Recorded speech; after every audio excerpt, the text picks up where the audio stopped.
మీరు పదాలు రాస్తారు. వాట్ యువర్ నేమ్ అంటారు. వాట్ ఈజ్ యువర్ నేమ్ అని స్టైల్గా మాట్లాడతారు. ఎన్ని పదాలు వచ్చారా? వాట్ ఈజ్ యువర్ నేమ్ ఎన్ని వచ్చాయి? తెలుగు నీ పేరేంటి అంటారు స్టైల్గా. ఎన్ని పదాలు వచ్చాయి? రెండే. నీ ఒకటి, పేరేంటి. నువ్వు కలిపి రాస్తే ఒకే పదం. 100 పదాల్లో వ్యాసం రాయమంటే ఎక్కువ విషయం మీరు తెలుగులో రాస్తారా ఇంగ్లీష్లో రాస్తారా చెప్పండి? తెలుగులో రాస్తారు. 100 పదాలంటే పదాలు నువ్వు ఇంగ్లీష్ షార్ట్ కట్ లేవు, పదానికి పదం రాయటమే, కానీ తెలుగులో ఉన్నాయి కాబట్టి ఎక్కువ విషయాన్ని రాస్తాం. రేపు పెద్ద పెద్ద ఐఏఎస్ ఆఫీసర్ ఐపీఎస్ ఆఫీసర్ కావాలని మీరు ఏదైనా వ్యాసం రాయమంటే తక్కువ పదాలలో ఎక్కువ విషయం మీరు రాయవచ్చు. తర్వాత అక్షరాలు చూద్దాం. హిమాలయ ఎన్ని అక్షరాలు వస్తాయి? హిమాలయ ఎన్ని అక్షరాలు వస్తాయి? తెలుగులో 4, ఇంగ్లీష్లో ఎన్ని వస్తాయి? హి 2, మాకు 2, లాకు 2, యాకు 2, ఎన్ని అక్షరాలు వచ్చాయి? 8 అక్షరాలు వచ్చాయి కదా. అది ఏం తెలుగురా? తెలుగే, అవునా? అందుకే నేను ఒక వ్యాసం రాశాను హిమాలయ పర్వతాల గురించి. 500 పదాల్లో 100 పదాలు, సరే 100 పదాల్లో ఒక వ్యాసం తయారు చేయడం ఊరికే నేను రెడీ చేసి మీకోసం, మీలాంటి వాళ్ళ కోసం. అందులో ఏం జరిగింది తెలుసా? ఇంగ్లీష్లో 500 అక్షరాలు వచ్చాయి, 100 పదాలు సరిపోయింది. తెలుగులో దాన్ని అలాగే రాస్తే నాకు 75 పదాలు వచ్చాయి. అందులో 100 వచ్చాయి. తెలుగులో పదాలు ఎన్ని వచ్చాయి? 75. అక్షరాలు 275 వచ్చాయి తెలుగులో, అందులో 500. అర్థమైందా?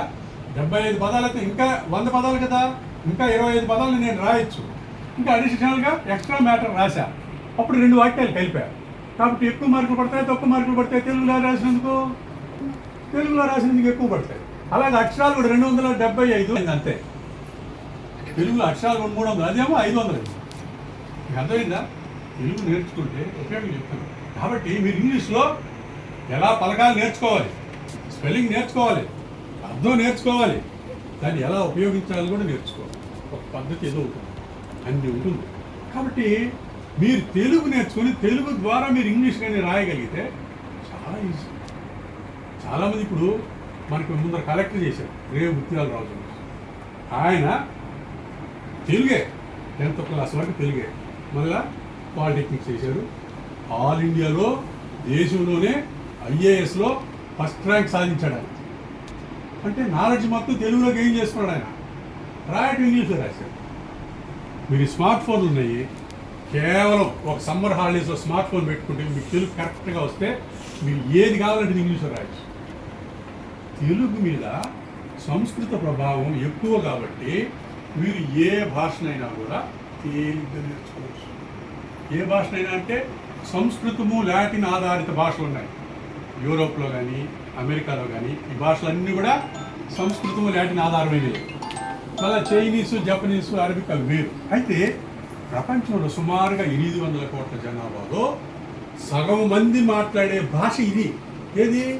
లాటిన్, సాంస్క్రిట్ రిలేటెడ్ భాషలే మాట్లాడతారు. కాబట్టి తెలుగు మీద సంస్కృతం పాళ్ళు ఎక్కువ, ప్రభావం ఎక్కువ. మనకు తెలియకుండా ఎన్నో సంస్కృత పదాలు వాడేస్తున్నాం. ఓకే, కాబట్టి తెలుగు పక్కాగా నేర్చుకుంటే దాదాపుగా మీరు ఎక్కడెక్కడ ఏ దేశాలు వెళ్ళాలనుకుంటారో వాటిలంతా కూడా వాళ్ళ భాష సులభంగా నేర్చుకుంటారు, వాళ్ళలాగే మాట్లాడగలుగుతారు. కాబట్టి తెలుగును ఎప్పుడూ నెగ్లెక్ట్ చేయొద్దు. తెలుగు పర్ఫెక్ట్గా నేర్చుకోండి. చిన్న తరగతులు అయిపోతుందమ్మా తెలుగు. పెద్ద తరగతికి వెళ్ళేటప్పటికి మీరు సబ్జెక్టు మీద ఎక్కువ కాన్సన్ట్రేట్ చేయొచ్చు. ఇప్పుడు 5వ తరగతి వెళ్ళారు. 5వ తరగతికి వెళ్ళేటప్పుడు మీకు తెలుగు అనర్గళంగా చదవడం, రాయడం వచ్చేసినందుకు 6వ తరగతి నుంచి మీకు సబ్జెక్ట్ అంటే మ్యాథమెటిక్స్ కానీ, సైన్స్ కానీ, సోషల్ స్టడీస్ సబ్జెక్టు పెరుగుతుంది. భాష తెలుగే, మీరు భాష గురించి బాధపడరు. కానీ ఇంగ్లీష్ అనుకో 6వ తరగతి నుంచి స్పెల్లింగ్లు బట్టి పట్టాలా, అర్థం నేర్చుకోవాలా, ఆ సెంటెన్స్ ఎట్లా రాయాలో నేర్చుకోవాలి. ఇవన్నీ కథలు. అర్థమైందా? కాబట్టి తెలుగు పక్కా నేర్చుకోవాలి. ముందర తెలుగు పక్కా నేర్చుకుంటే తర్వాత మిగతా అనేది తేలిక. కానీ నేను ఇంగ్లీష్లోనే చదువుతాను, ఇంగ్లీష్లోనే దగ్గుతాను, ఇంగ్లీష్లోనే తుమ్ముతానంటే చాలా కష్టపడతారు. అలాగే మన చాలామంది ముత్యాలరాజు తర్వాత మనకి కాటమనేని భాస్కర్ సార్ వచ్చాడు. ఆయన కూడా అదే మరి ఇంగ్లీష్లో ఎగ్జామ్ రాసినా కానీ అలా పెట్టేవాడు 1 నిమిషంలో డెసిషన్ తీసుకుంటాడు తెలుగులో. తెలుగు పోతే మంచి కమాండ్ అది. ఇప్పుడు ముఖ్యమంత్రి గారి తెలుగులో రోణంకి గోపాలకృష్ణ గారు ఒక ఆయన ఉన్నారు, ఒక ఆఫీసర్ ఉన్నారు. ఆయన ఐఏఎస్ ఆఫీసర్. ఆయన దేశంలోనే ఆఫీసర్ల పరీక్ష జరిగితే అందులో 3rd ర్యాంక్ వచ్చింది ఆయనకి. 3rd ర్యాంక్, 3వ ర్యాంక్. ఆయన ఏం చేశాడు? తెలుగులోనే పరీక్ష రాశాడు, ఐఏఎస్ పరీక్ష. దేశంలోనే పెద్ద పరీక్ష, అదే పెద్ద ఆఫీసర్ కావాలంటే తెలుగులోనే వాళ్ళు ఇంటర్వ్యూ జరుపుతారు. ఇంటర్వ్యూ అంటే తెలుసా మీకు? ఆ ఇంటర్వ్యూ కూడా తెలుగులోనే తీసుకున్నాడు ఆయన. అలాంటి ఆయనకి దేశంలో 3వ ర్యాంక్ వచ్చింది. ఎంత గ్రేట్ ఇది! అది మాతృభాష గొప్పతనం. సరే, మన తెలుగుకు సంబంధించి గొప్పతనాలు వేరే ఉన్నాయి, తర్వాత మనకు తెలుగు వచ్చినప్పుడు చెప్తాం. అయితే ఇప్పుడు మీరు ఒక భోజనానికి వెళ్ళారు, మీకు అక్కడ పెట్టిన ఏది నచ్చదు, కానీ ఆకలిగా ఉంది. ఆకలి తీరాలంటే నీళ్లు ఫ్రీ, మజ్జిగ లేదు, కానీ ఆకలి తీరాలి. ఏముంటే మీ ఆకలి తీరుతుంది చెప్పండి? ఏమేమి ఉండాలి? కనీసం మినిమం ఒకటి అన్నం. అవునా? అన్నం లేకుండా ఆకలి తీరదు. రెండవది ఉప్పు. ఉప్పు లేకుండా ఏమైనా తింటారు, తాగుతారు మీరు? ఈ రెండు ఉన్నాయనుకో, ఆకలి తీరడం కోసం అన్నంలో నీళ్లు పోసుకుని కాసింత ఉప్పు వేసుకుని కలిపి తినేస్తాం, మీ ఆకలి తీరుతుంది. అవునా కదా? కాబట్టి సరిగ్గా మీరు బ్రతకాలి అంటే ఏం నేర్చుకోవాలి? తెలుగు అన్నం, గణితం ఉప్పు. ఉప్పు లేకుండా భోజనము లేదు. గణితం కూడా బాగా నేర్చుకోవాలి. అయితే గణితానికి తెలుగుకి ఒక సంబంధం ఉంది. ఏంటో తెలుసా? మనసు పెట్టి రాయాలి. మనసు పెట్టి రాయడం ఏంటి? మరి ఇంగ్లీష్ కూడా మనసు పెట్టి, అదేమి లే, నువ్వు స్పెల్లింగ్ బట్టి పెట్టేస్తావు, ఓ మాత్రం రాసేయచ్చు. అవునా? అవునా కాదు? ఫాదర్ ముందరే నీకు తెలుసు, FATH ఫాదర్ అని రాసుకుని పెట్టుకో. కానీ తెలుగులో నీకు తెలియకపోతే కూడా నాన్న, నా నొక్కి పలిక నా అనేది నా రాసి నావతి ఇచ్చేస్తాను. అంటే మనసు పెట్టాలా? ఒక జ్ఞానం లాంటిది తెలుగు. ఇప్పుడు కూడా గుర్తుపెట్టుకోండి.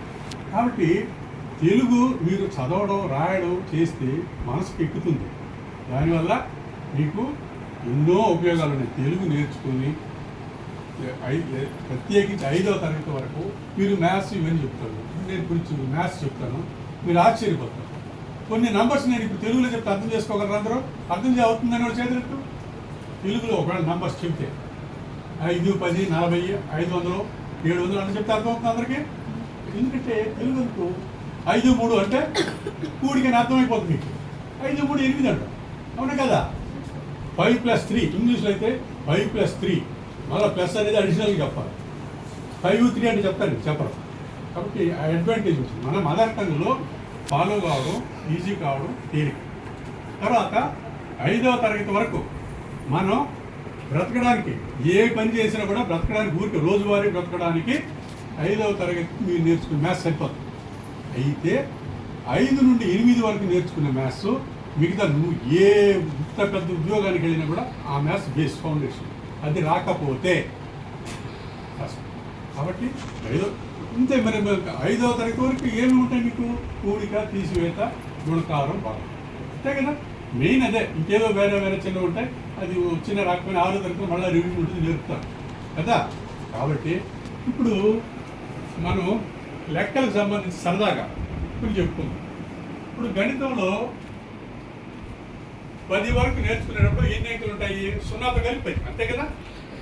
అయితే పాత రోజులు ఈ అంకెలు సంఖ్యలు కనిపెట్టింది ఎవరు తెలుసా మీకు? ఎవరు కనిపెట్టారు? ప్రపంచమంతా ఉపయోగిస్తున్నారు వాటిని. అంకెలు మనం వాడే సంఖ్యా విధానమే ప్రపంచం అంతా కూడా ఇప్పుడు అనుసరిస్తున్నారు. ఎవరి విధానం అది? Great Indians.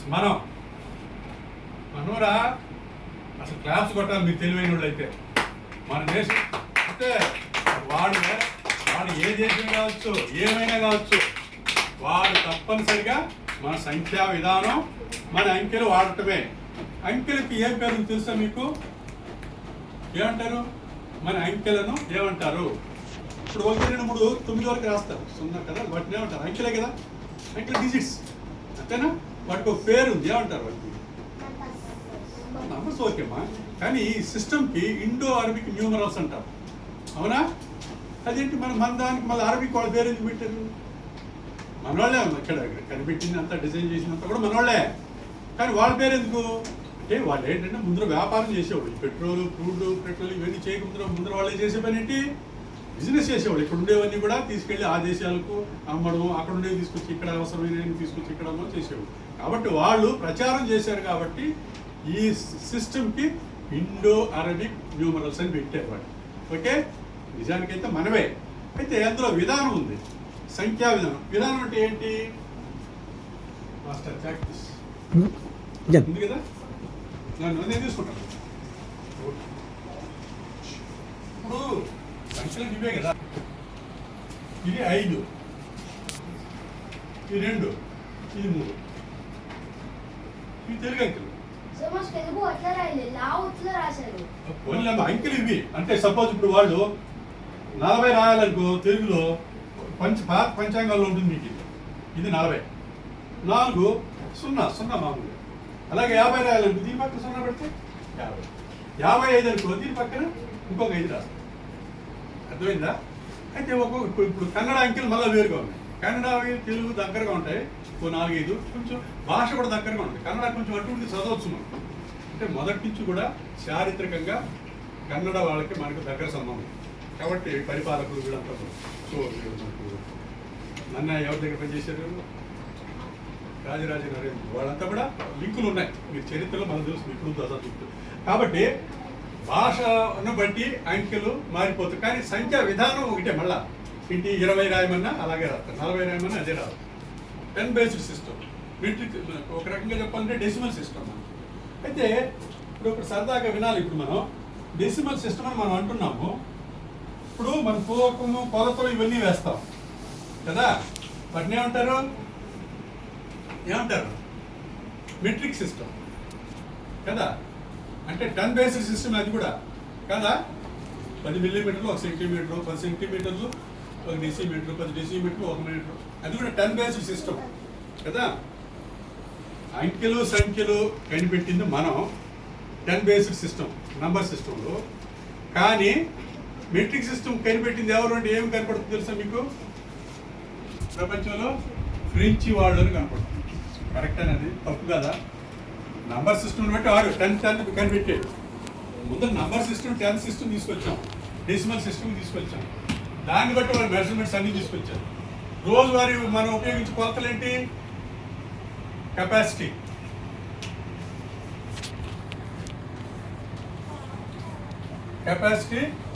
తర్వాత ఘన పరిమాణం, తర్వాత బరువు. కెపాసిటీ అంటే లీటర్లు, ఎన్ని లీటర్లు అని కెపాసిటీ కదా. అలాగే బరువు కిలోగ్రామ్స్, గ్రామ్స్ అవన్నీ కూడా వాడతాం. తర్వాత ఉంటాము. కాబట్టి అవన్నీ 10 బేస్డ్ సిస్టమ్. అవన్నీ కూడా మన డెసిమల్ సిస్టమ్ నుంచి వచ్చినవే, మన డెసిమల్ నంబర్ సిస్టమ్. కాకపోతే పేరు మనకి రాలేదురా, ఫ్రాన్స్ వాళ్ళు కొట్టేస్తారు. వాళ్ళు కూడా ఎప్పుడు మనకు 5th 6th సెంచరీలో ఇది నంబర్ సిస్టమ్ ఎవాల్వ్ అయింది. మనకి 5వ శతాబ్దం 6వ శతాబ్దంలో మొదలైంది ఈ నంబర్ సిస్టమ్. ఓకే, 10వ శతాబ్దం వచ్చి స్టాండర్డ్ అయింది. అయితే డెసిమల్ మెట్రిక్ సిస్టమ్ వచ్చేటప్పటికి around 18th century. 18th century అంటే 1790. ఇప్పుడు ఎన్నో సెంచరీ జరుగుతుందో తెలుసు, ఎవరైనా చెప్పగలరా? ఇప్పుడు జరిగే సెంచరీ ఎన్నో శతాబ్దం? 2000కు 20 శతాబ్దాలు అయిపోయాయి. 2000 తర్వాత మొదలైందంటే కూడా 21వ శతాబ్దం. కాబట్టి 1901 నుంచి 2000 వరకు కూడా వాటిని అన్నింటినీ కూడా మనం 20వ శతాబ్దము అని అంటాం. ఓకే, కాబట్టి ఓకే సరే. ఇప్పుడు తెలుగుకు అక్కడ ముగిద్దాం. మళ్ళీ మీకు బోర్ అనిపించడం తెలుగు గురించి మాట్లాడదాం. ఇప్పుడు గణితం. ఓకే, నంబర్స్ వచ్చాయి. నంబర్స్ అందరూ బాగా రాయగలరా? ఏ నెంబర్ చెప్తే అది రాయగలరా? చేతులు ఎత్తుతుంది. ఏ నెంబర్ ఇప్పుడు నేను డిక్టేషన్ చెప్తే రాయగలను కూడా చేతులు. అంత సీన్ లేదు, నేను పోనీ టైం లేదు మనకి. నేనే చెప్తే నేనే రాస్తాను. ఎందుకంటే సపోజ్ ఇప్పుడు మీరేం చేస్తారు, 1250 కరెక్టేనా? అవును కదా? కరెక్ట్. అలాగే 1,05,000 50 కరెక్ట్ అవునా కదా కదా ఏం చేయాలి ఇక్కడ పెట్టినా 1 lakh మళ్ళా 5,000 చెప్పా ఎట్లా కామా పెట్టు ఇక్కడ పెట్టినా 50 చెప్పా సరిపోయింది చెప్పు చూసారు అందరూ పప్పులో కాలేసారు అట్లా కాదు సార్ థౌజండ్స్ అయితే ఒక కామనే ఉంటది ఇప్పుడు 5,000 అన్నాను ఒక్కటే గుర్తుపెట్టుకోండి ఇప్పుడు కూడా lakhs comma thousands comma okay అంతవరకు పర్ఫెక్ట్ అయితే 2 డిజిట్లు కనపడాలి నేను 5,000 చెప్పా ముందు 0 పెట్టాను 5,000 6,000 7,000 8,000 9,000 వరకు కూడా ఇదే 10,000 అండ్ అబౌవ్ మీకు వినపడుతుంది ఇక్కడ 10,000 11,000 50,000 55 ఆ 2 డిజిట్లు వినపడతాయి అర్థమైందా ఇక్కడ 50 చెప్పా 100 పలకలేదుగా 100 చెప్పలా ఏది పలకలేదో అది 0 పెట్టాలి ఓకే ఇంకొకటి మన జనాభా ఎంత ఇండియా జనాభా చెప్పగలరు ఎవరన్నా అప్రాక్సిమేట్ మన జనాభా ఎంత నెంబర్ 1 ప్రపంచంలో ఇప్పుడు మన తెలివి లేని దద్దమ్మలంతా మన అంతమంది జనాభా అయిపోతారుగా అందరూ తెలివైనడుగా ఉండాలి 145 crores ఎంతమ్మా 145 crores ఎవరు చెప్పింది నువ్వు చెప్తే ఇంకా తెలియలేదు ఓకే ఒక ఊరికి సరదా ఒక నెంబర్ చెప్తా 1 crore చూడు ఇక్కడ 145 crore 2 lakhs and 2 చెప్పారు ఇది కరెక్ట్గా రాయాలంటే ఏం చేయాలి చిన్నపిల్లలకైతే 145 crore క్రోర్ వినబడింది మీకు కామా పెట్టి తర్వాత 2 lakh చెప్పాను 2 lakh వినపడింది కామా పెట్టి థౌజండ్స్ పలకలా కదా హండ్రెడ్స్ కూడా పలకలా కరెక్ట్ ఓకే 2 lakh ముందర 0 పెట్టాలి థౌజండ్స్ లాక్స్ తర్వాత ఏం చెప్పాలి థౌజండ్స్ నేను పలకల్లా 2 సున్నాలు పెట్టాయి 2 చెప్పా 3 అంకెలు ఉండాలి చివర 2 సున్నాలు పెట్టాలి కానీ మీరు అందరూ కూడా చూడు ఇక్కడ దీన్ని ఇలా రాశాను అనుకో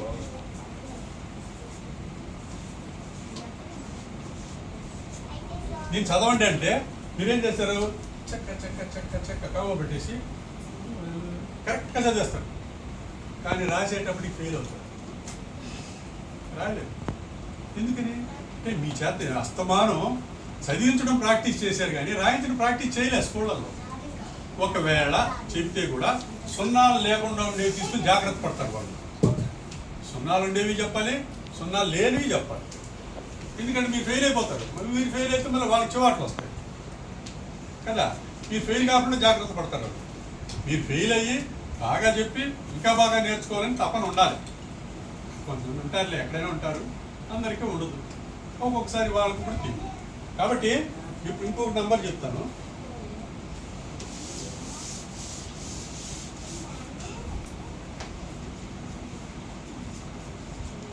$25 crore కామా పెట్టేశాం క్రోర్ వినబడింది వెంటనే కామా పెట్టి 2 lakh కామా పెట్టి 10,000 వినబడింది కామా పెట్టి 1 అయితే ఇక్కడ 2 డిజిట్ వచ్చింది ల్యాక్ 2 lakh చెప్పాను ఏం చేయాలి 2 డిజిట్ ఉండాలి కంపల్సరీ క్రోర్స్ కామా వచ్చింది లాక్స్ కామా వచ్చింది లాక్స్ కు క్రోర్స్ మధ్యలో 2 డిజిట్లు ఉండాలి నువ్వు ఒకటే పెట్టావు 0 పెట్టే 10,000 1,000 తర్వాత హండ్రెడ్స్ టెన్స్ ప్లేస్ ఉంటుంది అప్పుడు ఇక్కడ 0 అంటే క్రోర్స్ లాక్స్ థౌజండ్స్ అని మీ పేరు ఎప్పుడు వింటావు ఆ పేరు వినడం వెంటనే కామా పెట్టాయి ఈ తప్పులు కాకపోతే చివరి మాత్రం 3 అంకెలు ఉండాలి తర్వాత లాక్స్ కు థౌజండ్స్కి 2 సంఖ్యలు క్రోర్స్కి ఎన్ని వచ్చినాయి ఇక్కడ అంతే చెప్తున్నాను సపోజ్ 425 crores 1,425 crore 2 lakh 10,000 ఉన్న వీటికి కూడా ఉంది కానీ బట్ అది ఉపయోగించు పెద్దగా అవసరం పడదు కాబట్టి ఈ సిస్టమే వాడతాం దాన్ని తెలుగులో అయితే కోలవెన్ను అని ఒక పదం వాడతారు కోలవెన్ను అని ఒక ఊరు ఉంది ఎక్కడ తెలుసా కృష్ణా జిల్లాలో కోట్లు, లక్షలు, వేలు, నూర్లు. నూరు నుంచి మీరు అందరూ రాస్తారు. నూరు ఎవరు తప్పు రాయరుగా, కాబట్టి అంతవరకు ఆ ఊరి పేరు గుర్తుపెట్టుకుంటే మీరు తప్పు చేయరు. కోట్లు, లక్షలు, వేలు, అంత సింపుల్. ఓకే ఓకే ఇప్పుడు నంబర్లు నేర్చుకున్నారు.